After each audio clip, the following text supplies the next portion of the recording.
afternoon. Wow, thanks for the reciprocation. Usually you don't get that very often. It's a moment of pleasure to invite you and for the third edition of the Global Indian Realty Summit.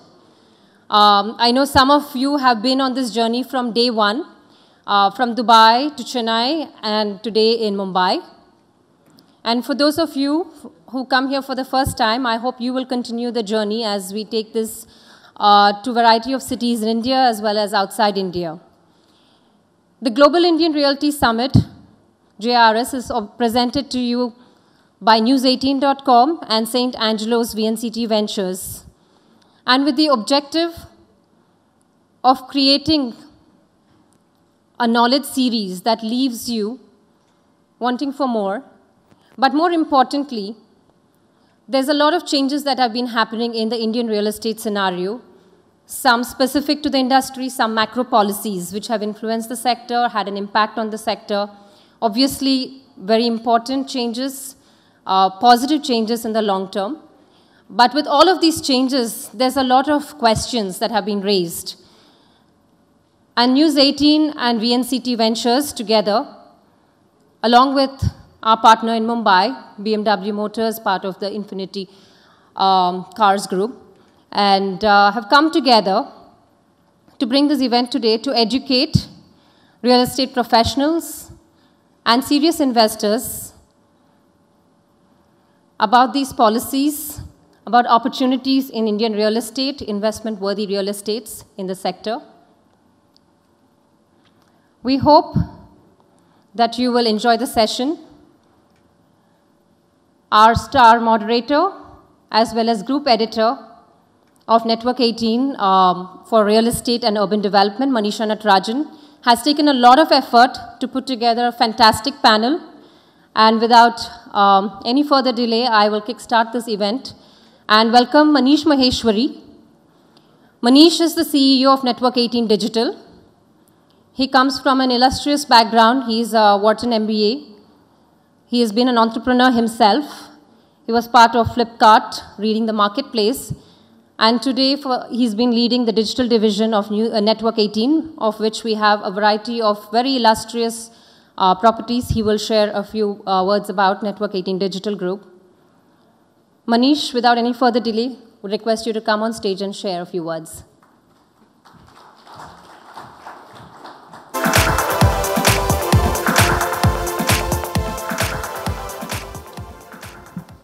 Hello.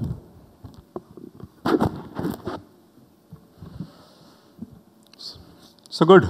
Welcome to GIRS 2017 Mumbai session. And I think there's an exciting session ahead today we have. I just wanted to speak a few things just to give you a bit of a context. So first of all, on this forum, I'm representing Network 18 Digital. And Network 18 is India's leading media and entertainment group with over 500 million TV viewers and over 60 million monthly active digital viewers.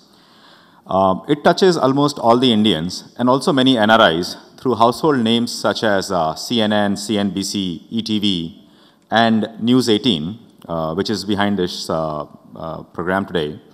And it has coverage in almost all Indian languages. So there are also a lot of state-specific channels we have. So we cover almost all Indian languages.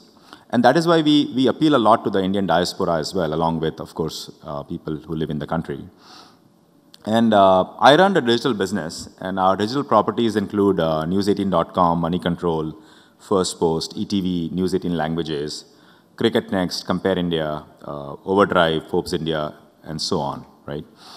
Now, if I think through, the importance and significance of this event, I mean, it's very significant in my view, because if you think through it, buying a house property is probably a person's most important and the biggest financial decision, right? Now, despite that, it is very surprising that how little research we do when we buy a house property. On the contrary, when you sort of buy an automobile or even a small household purchase that you do on an e-commerce site, you do so much research, right? And everyone does a lot of research and sort of then they decide to buy something. But when it comes to property, I think mostly people go by their friend's advice or sort of they take a leap of faith plunge, right? So that has been the situation. Now, clearly there is so much that can be done here. And I think Global Indian Realty Summit, or GIRS, is a unique knowledge series that aims to facilitate a platform to educate serious and professional real estate investors about the rapidly changing Indian real estate sector. Lately, with the advent of RERA and GST, this asset class, which is an important part of every individual's portfolio, has been impacted to a great extent. In the long term, these changes are going to be game changers by enhancing transparency and accountability, and ultimately will lead to streamlining this industry that has largely been fragmented and unregulated. Now, with such a sweeping change in the industry, we as an accountable media entity wanted to use this platform to educate and create awareness on this asset class amongst our audience. And we were very fortunate to find like-minded partners in St. Angelo's VNCT Ventures, or SAVV Global, represented here by Mr. Angelo Rajesh Athayed, who is the CMD, and Mr. Nagu Chithambaram, who is the Managing Director. In addition, we also have BMW Motors, authorized partners Infinity Cars, as an associate partner. So this specific GIRS is our third of the knowledge series. The first two events were organized in Dubai and Chennai respectively, and they were quite successful earlier in the year. With each iteration, we are becoming bigger and generating greater value for all our shareholders and stakeholders.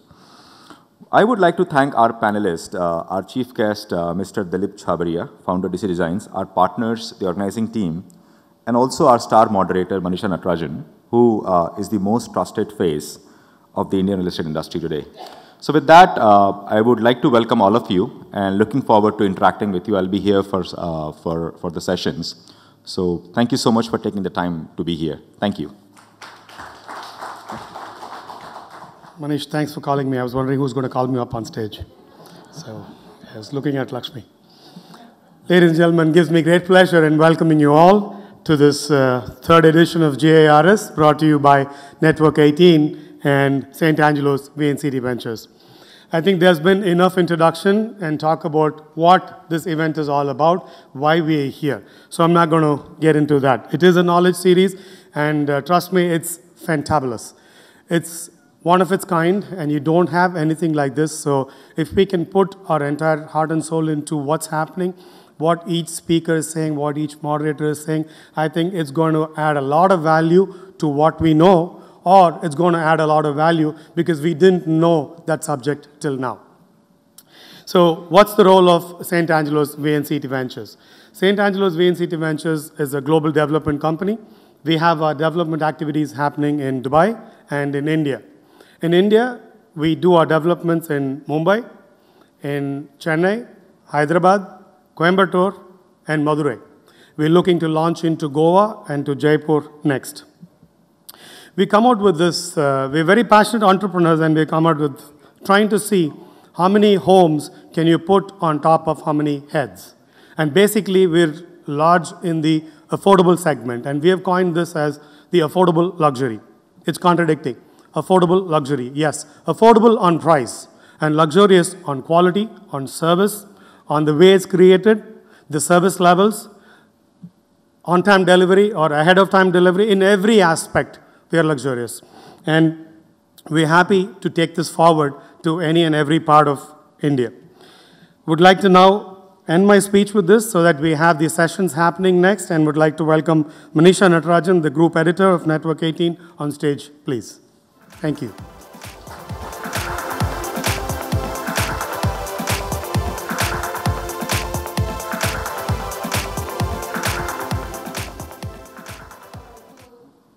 Said that I'm a star, I must just stand and be a little bit of a star, but I'm not.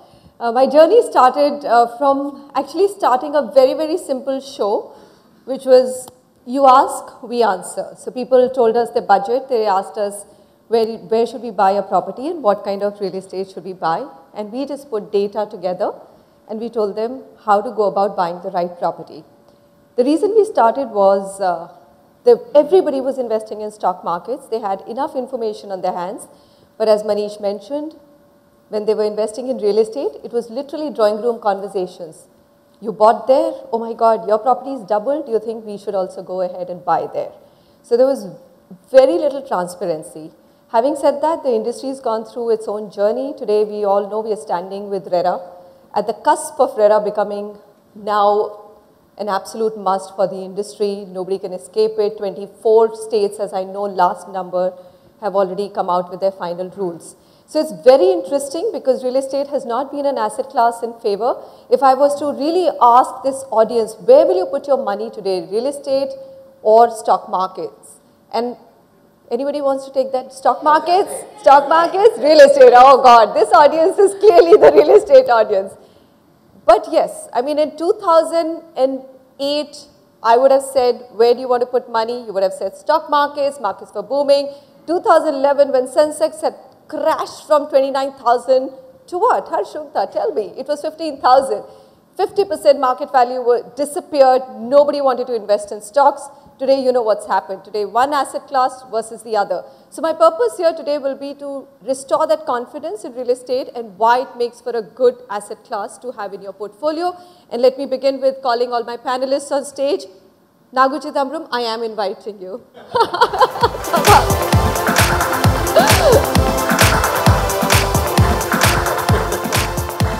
Ghulam Zia, Executive Director, Advisory Retail and Hospitality, Knight Frank India.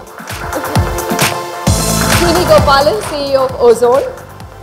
And Vikram Goyal was meant to join us. I think he's stuck in the lovely traffic of Mumbai and he will in just a minute. So in a couple of minutes, we will begin though.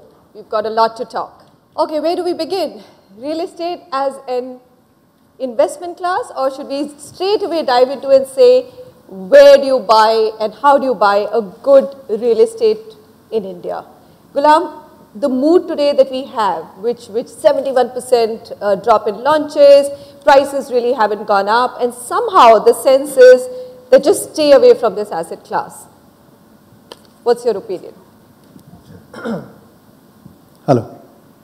Well, before I straight away jump to answer your question, I would, since I was hearing a couple of these things spoken about, that we end up investing on guts, right? That's what most of us sitting over here, or all of those whom we know, have been investing in real estate absolutely on that.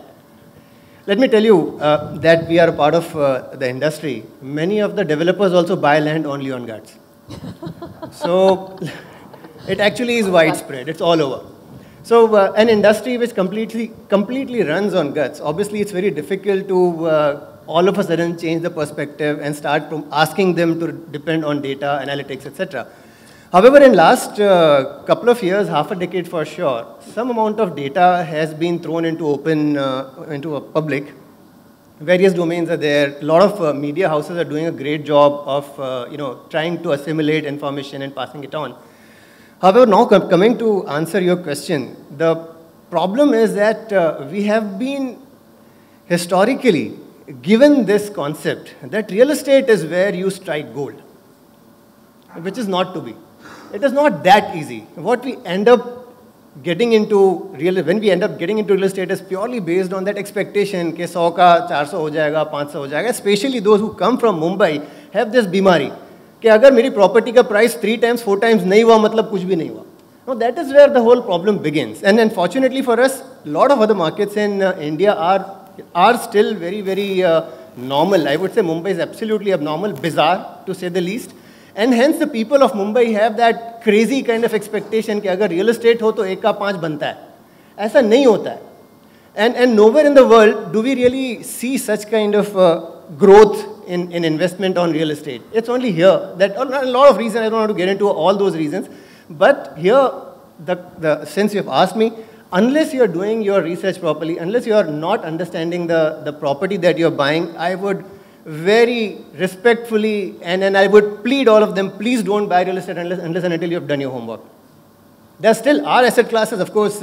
It was also that much tough when she said that here the whole intention is to create some positivity in the industry. And I'm the most well-known critique of the industry, critique of investing in real estate, perhaps the very odd man out in the whole industry. But then for me, it's a big challenge because Manisha said that we have to really bring in positive energy in the sector. Well, that exists. There are chances we can really look at real estate very positively. There are investment experts who would perhaps in the next session, you will talk about that as well. But then I would say, unless you're doing your homework, please don't touch this asset class. It is hot. You will burn your fingers, to say the least. All right. So how do we get to that research and also find the right asset to buy in real estate? Nagu, irrespective of what the mood might be, the sentiments might be, the fact is that for a regular middle class Indian in India, a large chunk of his savings go into real estate, right? So even if he's buying or she's buying for her or his use, the idea is that they still want to see appreciation in it. They still don't want to burn their fingers in it, don't want to just go and buy a piece of land on that little tip that, look, it's going to double or treble. And that's been the expectations also in the past, that, you know, you make quick bucks. But this asset class is very different, isn't it? And choosing the right real estate is very critical. Manisha, choosing the right real estate is critical, but real estate is the best investment. I'll always stick with that because here's what it is. Real estate is the only appreciating asset. It's a question of what's your expectation on the appreciation, what's your expectation on the time frame of appreciation, and are you a short-term player, long-term player? These are questions that you'll need to ask. Every household needs to invest. If they've already invested, then they need to look at a second investment as well because A, it brings about stability, it brings about safety, and there is a point in time where they will find a reason to exit, and that can happen only in real estate. Real estate is a perfect asset class. All right, perfect asset class, okay. Srini, there was generally when we would, I used to do personal finance as well, for the longest time, still actually look at personal finance very closely. And our typical advice used to be that, look, have one home to live in and then buy another one if you can afford to as a great retirement plan for inflation-proof income, regular income. Has that changed? Because there just seems to be a lot more uncertainty in real estate, and are we questioning that, or does that premise still stand that that is, if you can afford to buy your second home other than your first home, that also should happen? Manisha, let's go back to basics. When you buy a toothpaste, you look at the background and then buy. The same thing applies for real estate as well, right? You do any amount of research, you do any amount of data mining, ultimately it boils down to 2 or 3 simple facts. Title should be clear, background of the developer, how much he has delivered, and whether he has the ability to deliver this project. Okay. I think today, sitting here talking about Greece's economy, whether it's going to help or not, I don't know. You need to go into that asset class. For what purpose do you need it? Do you need it for appreciation?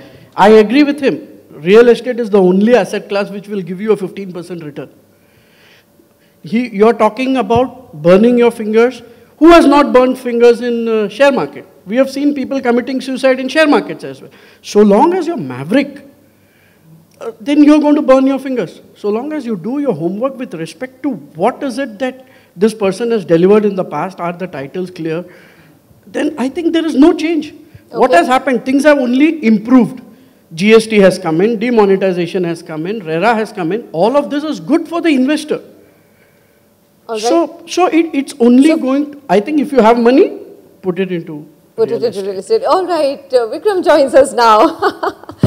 Okay, Vikram Goyal, we started the conversation and let me just fill you in by saying that, look, there's so much euphoria around the stock markets today and there's so much despondency when it comes to real estate. People probably have forgotten that the Sensex also crashed from almost 29,000 to 15,000 and it has, of course, now peaked that again.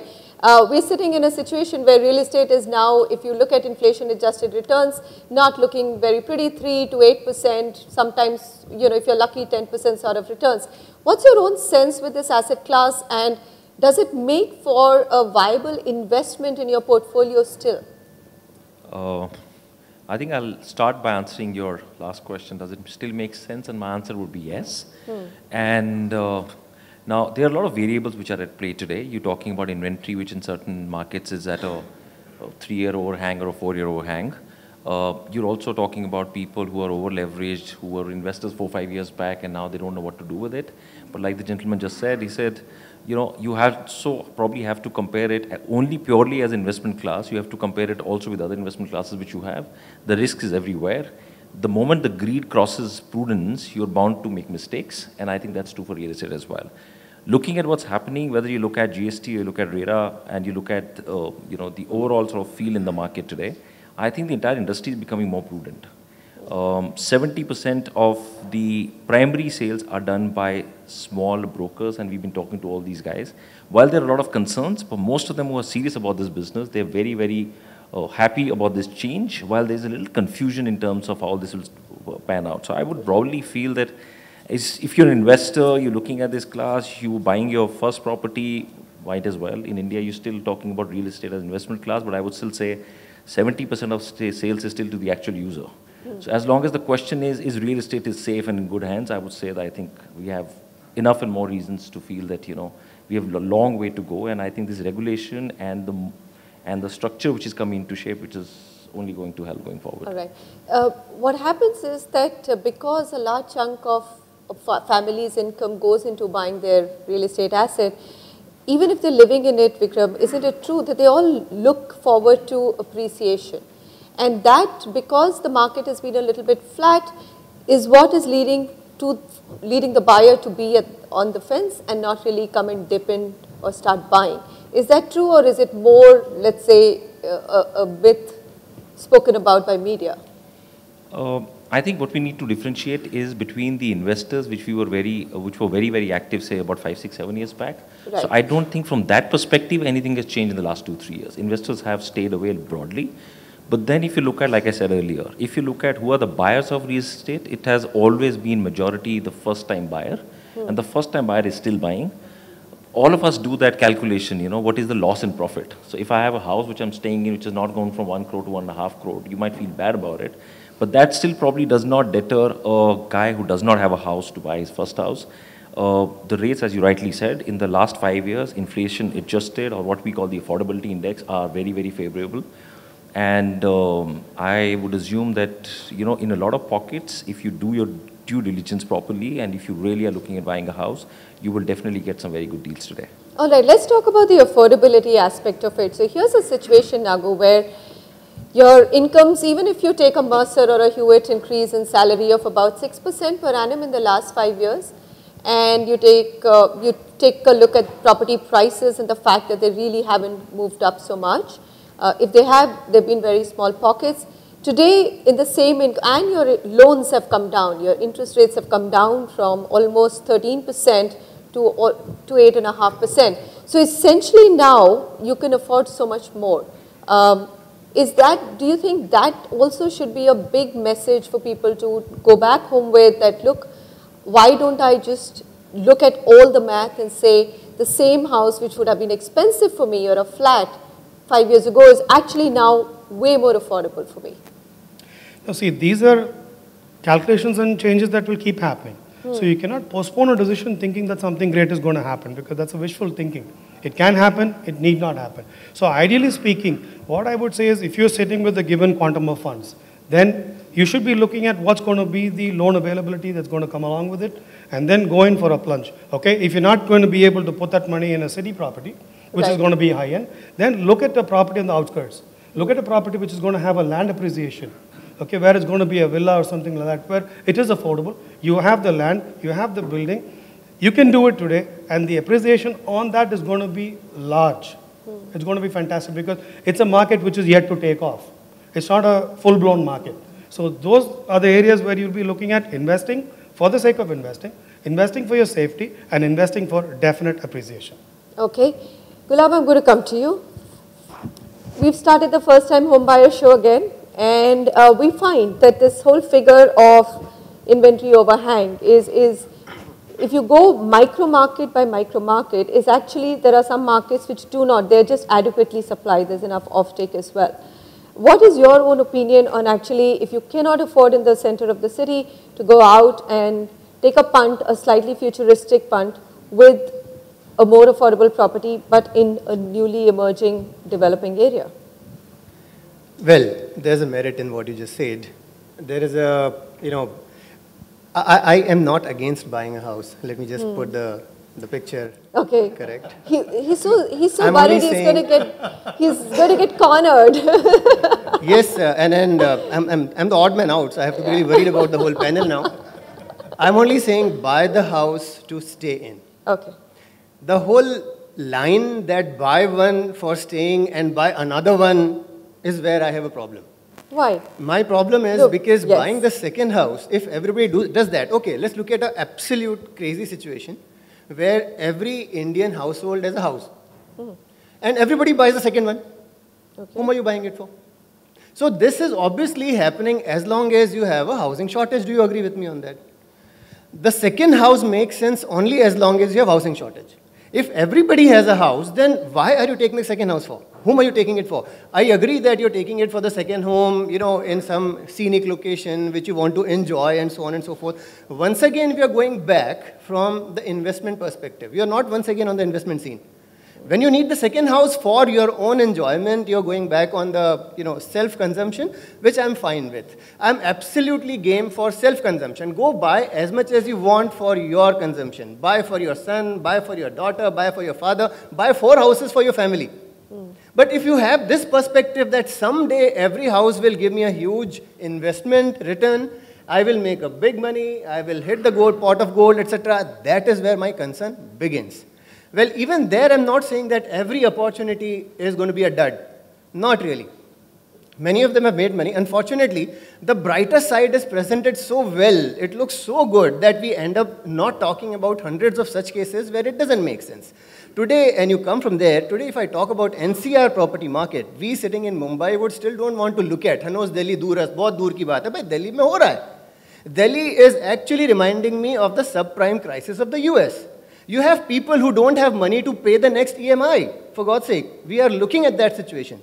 We are looking at the situation where there are job losses, where people who have bought home loans because they were swayed by this whole logic that real estate can never go wrong, you will always make money and so on and so forth. So you ended up buying it, and today you don't have money to pay the next EMI. We are all aware. NESCOM has also been putting up, in spite of whatever is the pressure, is putting up a picture of a gloom, I'm not saying a great gloom, but a gloom nonetheless. So an IT industry, which used to be your biggest job creator for last a decade and a half or so, is sending you some signals, and which is what we have to take seriously. And hence, going back on what I said earlier, buy every house that you want to buy for your consumption. If you're looking at really making a big money in times to come, be careful, be cautious. And here comes my next googly. अगर आप बॉम्बे में रहते हो, झोपड़ी खरीदो. बॉम्बे में रहते हो, झोपड़ी खरीदो. आपको इन्वेस्टमेंट के लिए 25 किलोमीटर बाहर जाके महल खरीदने की जरूरत नहीं है. You have to once again look at the consumption. If the consumption is in the heart of the city, buying something in Dharavi, a small hutment for 20 lakh, which may some developer give you 2 crore, that is where investment logic is. आप ये expect करोगे कि 25 kilometre दूर पूना से करीब जाते जाते, बॉम्बे से आज बॉम्बे फैलते फैलते पूना पहुंच गया है, कि पूना के करीब जाके आप घर खरीदोगे और उसके 30 साल बाद आपके प्रॉपर्टी प्राइसेस डबल हो जाएंगे. भाई तकलीफ है. Look at the other asset classes as well. So here I would only say look at real estate dispassionately. Don't just go by it because it is so bright. There are so many kalakars giving, a good commentary on it. Okay. All personal brandings and this and that. Be careful. Understand the subject well. Don't go by just the shine and the brightness. Okay. So what is, don't go by the shine and the brightness. What should you go with? Once again, Manisha, I mean, I because, sat on the wrong chair. No, I also want to,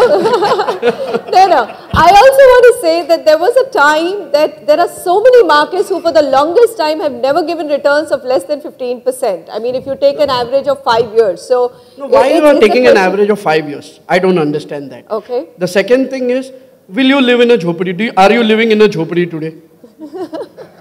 I mean, nahi kharidna, if it is with me. You spoke first. Okay. झोपड़ी खरीदो धारावी में, कोई builder आके 2 करोड़ देगा, तभी भी आप बोलोगे बिल्डर चोर है, ये 2 करोड़ नहीं देगा, तभी you will have 100 reasons कि ये बिल्डर को मत दो, दूसरे बिल्डर को दो. So let's come to brass tacks, Manisha. Yeah. It's very clear. Every asset class, people have burnt money when they have not done their research, when they have not gone. Okay. I mean, it's like there was a time, no, Harshad Mehta के time में, अरे tip मिलता था हमको, अरे tip I knew only giving to a waiter. And everybody was, अरे ये tip है, ये कंपनी का नाम है ABC Exports Limited, उसमें पैसा डालो. People have put money. And who died? All the retail investors died. FIS knew at what time you have to exit.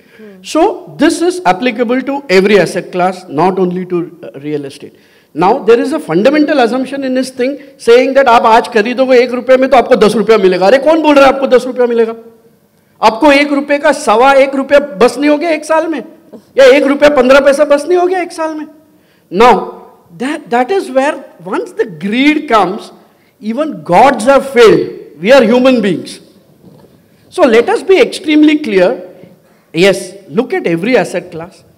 Have a portfolio where you want to invest and then proceed. Do not taboo that real estate is something inse dur raho. We are not Dawood's boss. We don't carry a gun with us. Real estate, what is the problem? Liquidity is a problem.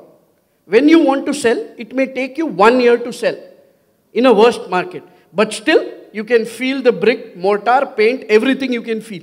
What happens in a share? आज तो वो भी demat है. पहले तो कम से कम हाथ में पर्ची तो आती थी. आज तो वो भी नहीं है. किधर अकाउंट में डिलीट हो गया, वायरस तो पता नहीं हमारा है कि इन्वेस्टमेंट या नहीं. So, and also look at the NPS. There were 12 accounts which were there. How many of them were real estate? आज नहीं तो कल उधर जो खड़ी है FSI है, कोई तो बिल्डर आएगा उसको खत्म करके. There is value in it. So long as you have an open mind, yes, I am not asking come and invest blindly. I will make it 3 times. Don't invest. If someone tells you abnormal returns, it is too good to believe. Anyway, एक बीवी का 2 बीवी देखो तो लोगे नहीं ना, एक ही बार ही पड़ता है. So let us be very clear that there is a process for investment. It applies across the board to all investments. There was a time when everybody said gold खरीदो, gold खरीदो, gold खरीदो. Oh yeah. Demonetization हुआ, correct? Demonetization हुआ, तभी बोला अरे gold बेचो, gold बेचो, gold बेचो. अरे भाई करें क्या?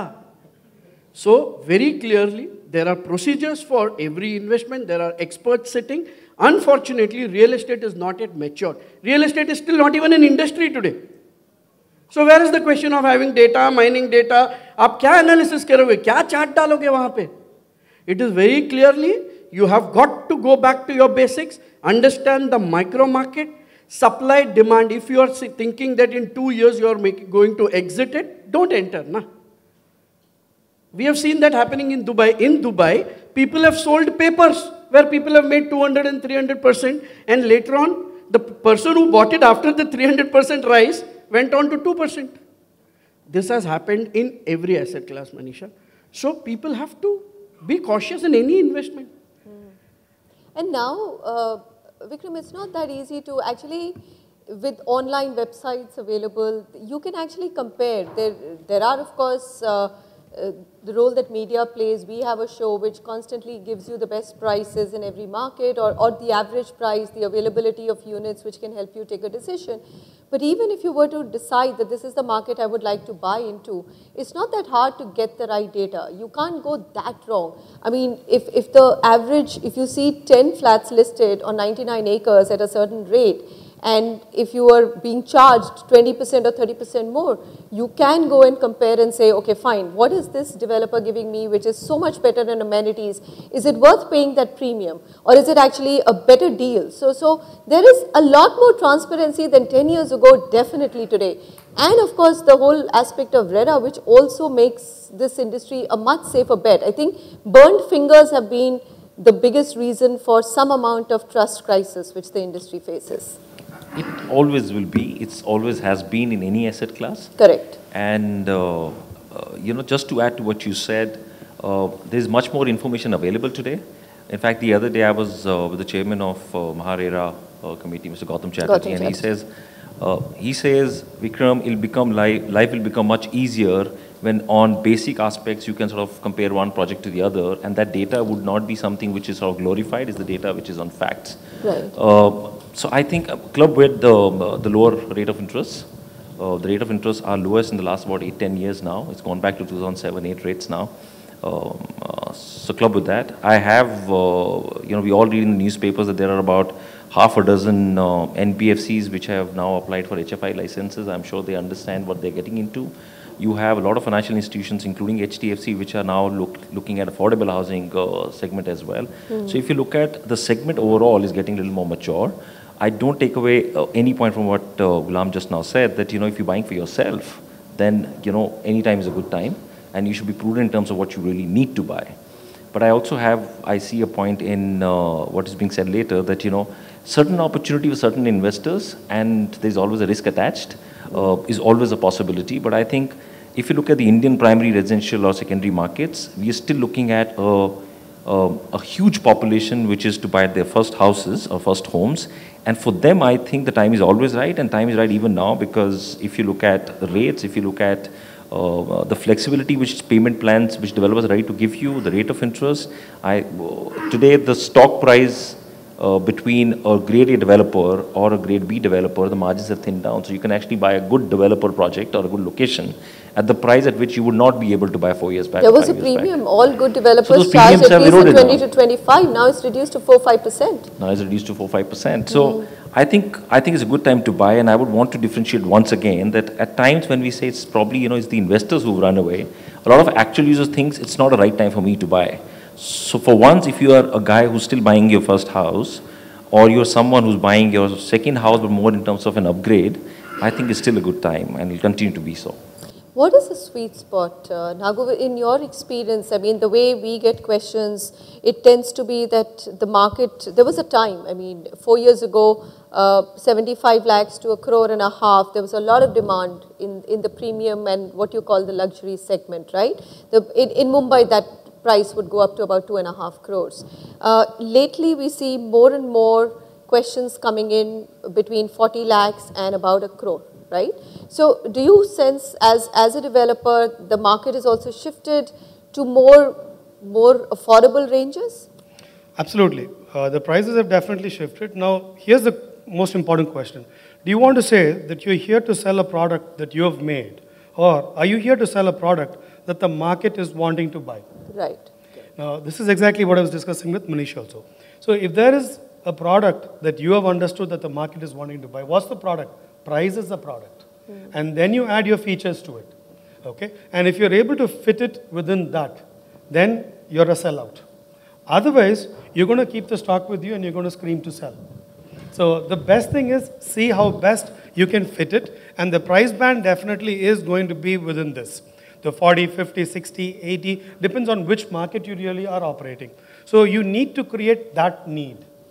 So if somebody is waiting on the fence, is it tomorrow, is it day after tomorrow? You create that need. You give them the price. You give them a fantastic quality product. And you give them the service to back it up. Can you do all of this? Yes, you can do all of this. Because market's not willing to pay for your mistakes. So you need to do your homework right, not the buyer. First, you as a developer need to do your homework right. You need to set the product at the right platform and make sure you take it to the buyer who's willing to take it. Ghulam, would you agree that the developers have, Vikram, you want to add there? Yes. I quickly wanted to add to what is being said, and you asked, is there a sweet spot? So we did some calculations from our home loan database of the parent HDFC Limited, and we realized that people who are taking home loans, the property price which they're buying compared to their annual CTCs is roughly between 4.5 to 5 times of the annual CTCs. So that's one indicator if somebody wants to look at. Okay, as a thumb rule. As a thumb rule, right. That 4.5 to 5 times of your annual CTC could be something which one can look at. So for each individual, that could be their individual sweet spots, I guess. All right, that works. Yes. So that way, then everything is a sweet spot, right? I mean, if I'm earning 30-40 lakhs, then I pretty much can afford even right up to 1.5 crores. Ghulam, get me one in Mumbai. Come on. No, coming to something. Taking from what Nagu said, that irrespective of what has happened, a downturn always gives the industry a chance to introspect and figure out how to come out with a better product. And I think that has been the biggest outcome of the last 2 years. Wouldn't you agree with that? Well, I'm sorry to once again come out very negative. But then how's it going to add masala? If the outcome of that learning is to shrink the size of apartment, I don't agree. Okay, and if you have to really check what is the impression, that's the only thing that you That understand. must be Mumbai market particularly. It's all over. It's not just Mumbai market. It's for sure in NCR. You have seen that. So well, learnings are important as you know, as we just heard that consumer preferences are to be kept on the front of it. Very well said, and that is exactly how it has to begin. And then when you're talking about consumer preferences, and here I will widen going back on what I was trying to make a point earlier. Buying something 20 kilometers outside of the city only because you have land available there is a concern. You have to really connect it with the infrastructure improvements. And well, last couple of years, we are going through a lot of changes in terms of infrastructure scenario in India.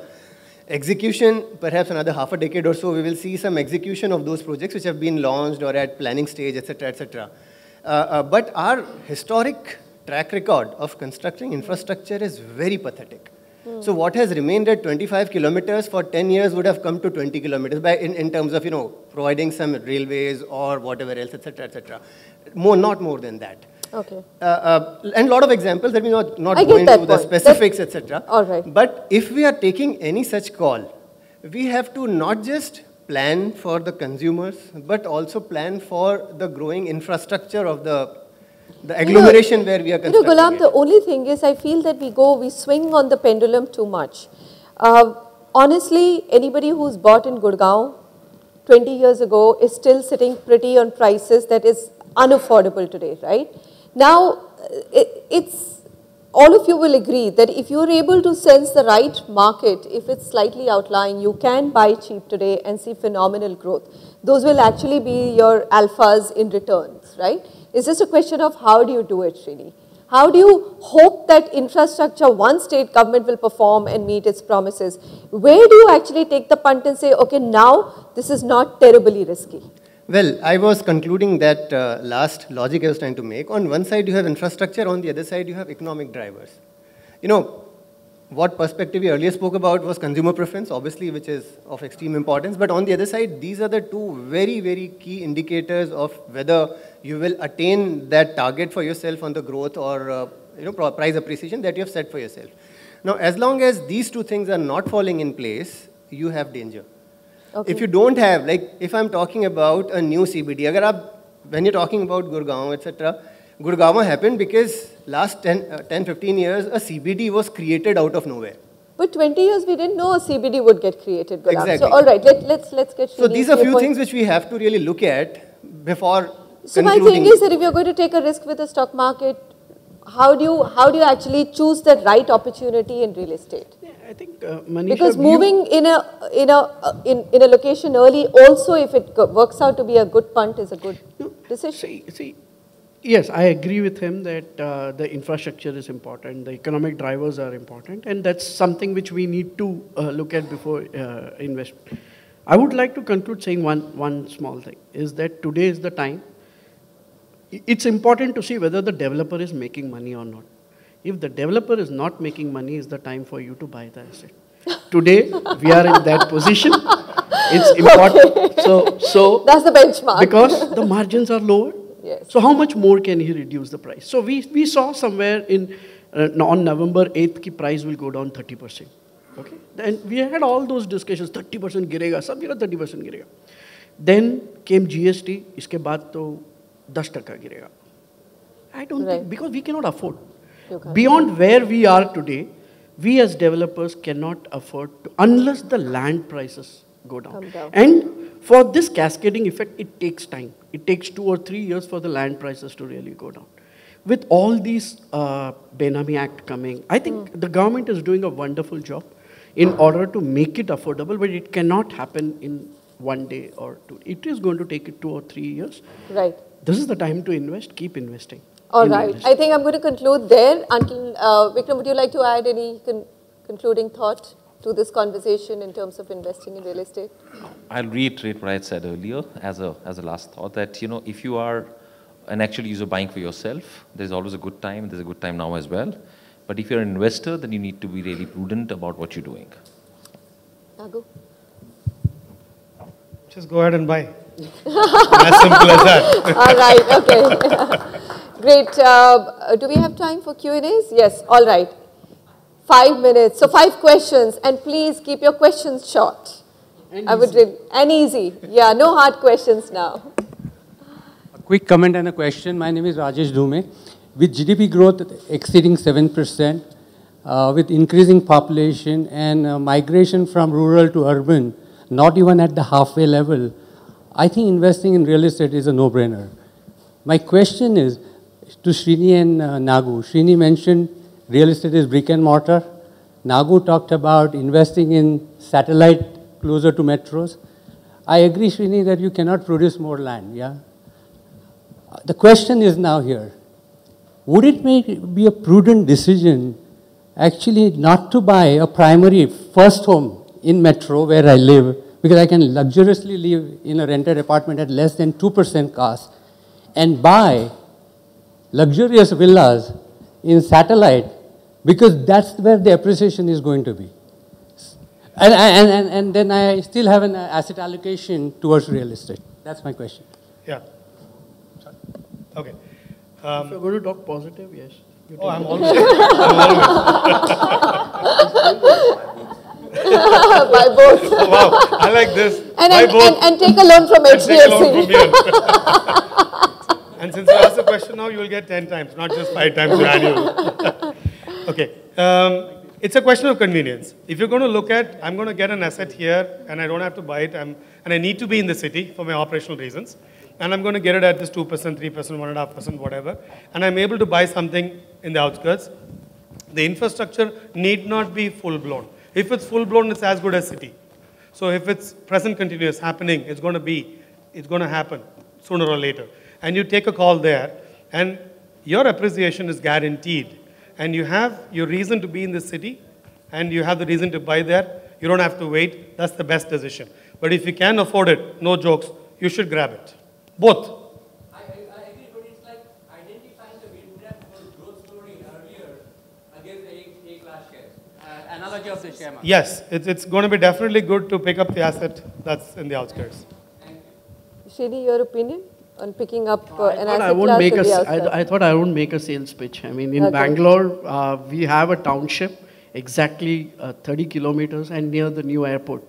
And we have been talking about no appreciation in the last 5 years. We launched 5 years back. We started at 2,000 rupees. Today we are selling at 5,000 rupees. So I completely agree. The infrastructure grew after we bought. The airport became the third largest airport after we bought the land. And if there is value that the customer sees, I think things will sell. And things will sell, things will appreciate. All right, one last question. I think we've completely run out of time, but yes, I can see a salmon pink color there. Hello, I'm Arvind Hirlekar. I'm Rajesh Dhume's classmate. Thank you for giving me the opportunity. You guys have decided. No, not at all. Question for Nagu. Nagu, you said 15% real estate. That means I'll be doubling my money in 5 years. So 5 years doubling with 2% rent. Will that be a good investment? Okay. He was talking about 2% rent. I was not talking about 2% rent. Now, nobody buys an asset for 2% rent. Rent again varies. But if you're going to look at the asset appreciation, if you're going to look at using that asset for mortgage reasons and then to leverage from there, these are the reasons why you would invest on it and not just rent.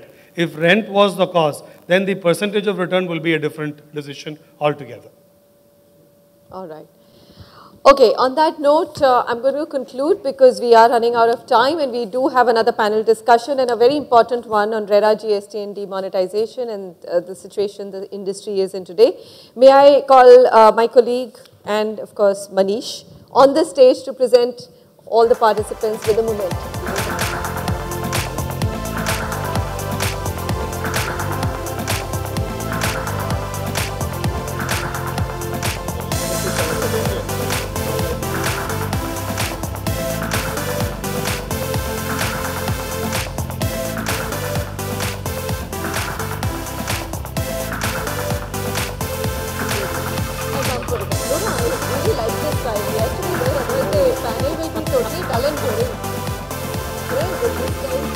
Manish, come, photo.